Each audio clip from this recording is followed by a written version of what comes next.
Enceladus, one of Saturn's titans, and possible harbinger of alien life in our solar system. William Herschel is credited with discovering the moon on August 28, 1789, with his 40-foot telescope. The moon's name comes from Greek mythology. In Greek mythology, Saturn is also known as Kronos, the leader of the Titans. William's son, John Herschel, who was an astronomer like his father, felt it was fitting to name the moon after one of the giants who was a follower of Kronos. Enceladus is approximately 9.5 astronomical units away from the Sun, which is around 886 million miles away from the Sun. Since Enceladus does not have a thick atmosphere, the average surface temperature is about negative 330 degrees Fahrenheit. But even an icy moon in these extreme conditions may very well have a thriving ecosystem below its ice crust. The evidence for this comes from the Cassini spacecraft that managed to fly inside of a water plume released from the moon. Because Enceladus is about 310 miles in diameter and not extremely dense, the moon's gravity is not strong enough to pull all of its plumes back down onto its surface, which gives astronomers a chance to see what is inside of the moon's possible ocean. Saturn's E-ring is thought to be mostly made of the plumes ejected from Enceladus. So gathering data from the ring is similar to examining a plume directly from Enceladus. Cassini's cosmic dust analyzer appears to have found proof that if there is an ocean on Enceladus, then it would likely have an abundance of dissolved phosphorus. Phosphorus is one of the critical elements for life as we know it to evolve. In fact, the ocean on Enceladus may have up to 100 times more dissolved phosphorus in the ocean than on Earth. The Cassini spacecraft also detected evidence for salts, carbon, nitrogen, oxygen, and sulfur coming from Enceladus. Which means if there is an ocean on Enceladus, then it has all the necessary ingredients for complex life to evolve. The age of Enceladus is currently being debated. One estimate puts the moon's age at around 100 million years old, while another model in these calculations put it around 1 billion years old. A reliable method of figuring out its true age would be to send a lander on its surface to take a sample of its crust. This way, a sample can be radiometrically dated. Radioactive dating isn't a toxic relationship, but a technique to figure out the proportion of a naturally occurring radioactive isotope within a material compared to its decay products. By knowing the half-life of a radioactive isotope, its decay products can be measured in a predictable manner. Enceladus offers an exciting opportunity to help improve our modeling of moon formation. Because progress is in the mystery. And there are still things we do not know even today about moon and planet formation. It is also still debated about when life formed on Earth. Earth is approximately 4.54 billion years old, and certain discoveries may point to life evolving rather quickly.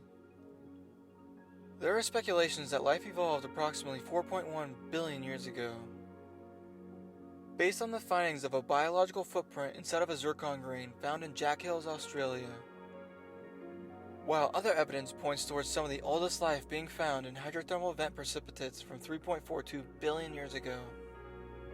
Enceladus could help determine how much time life needs to evolve. Since estimates about the moon's age put it on the younger side, finding traces of life could help us understand our own origins. Enceladus may have an ice crust that is on average about 12 to 16 miles thick, except for the region near the South Pole, which is estimated to be around half a mile to 3 miles thick. This region is where the moon's plumes are coming from. With some creative engineering, it could be possible to launch a lander onto the moon's surface and drill through the ice to reach the ocean below. The deepest hole humans have currently drilled is approximately 7.62 miles at the Kola Super Deep Borehole, and this was through solid rock instead of ice. This could be an entry point for astronomers to send robots that can explore the ocean and possibly take samples of the surrounding environment. It is estimated that the ocean on Enceladus may be 16 to 19 miles deep.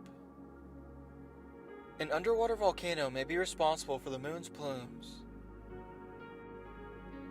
Enceladus is tidally locked to Saturn with a slight elliptical orbit. This allows for tidal heating to occur. Similar to Europa, one side of Enceladus is pulled more towards the planet than the other, and then becomes relaxed at different points in its orbit. Because of the disequilibrium in the moon's orbit, the mantle is heated and produces geological activity that can melt the ice at the seafloor. Hydrothermal vents would be created from melting the moon's core and allow for heat and nutrients to be released into the ocean.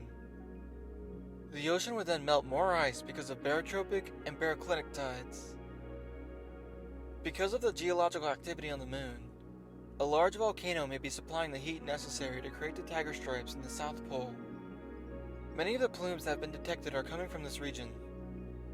On Earth, one of the largest volcanoes currently by mass and volume is located on the Big Island in Hawaii. Depending on how it is measured, Mauna Loa is about 10.5 miles tall, measuring from the base of the seafloor to the top. Enceladus may have a similar volcano in its south pole, under the ice. There could also be water-rock interactions which could split water molecules through radiolysis. On Europa, it is hypothesized that another method of oxygen production would be through the radioactive material that could be found on the seafloor. Radioactive potassium and uranium could produce hydrogen peroxide because of the gamma radiation released through the natural decay of these isotopes. The dissolved hydrogen peroxide could stabilize into water and oxygen gas in the ocean, or interact with pyrite. These hydrogen peroxide and pyrite interactions could produce sulfate, which would then be metabolized by bacteria.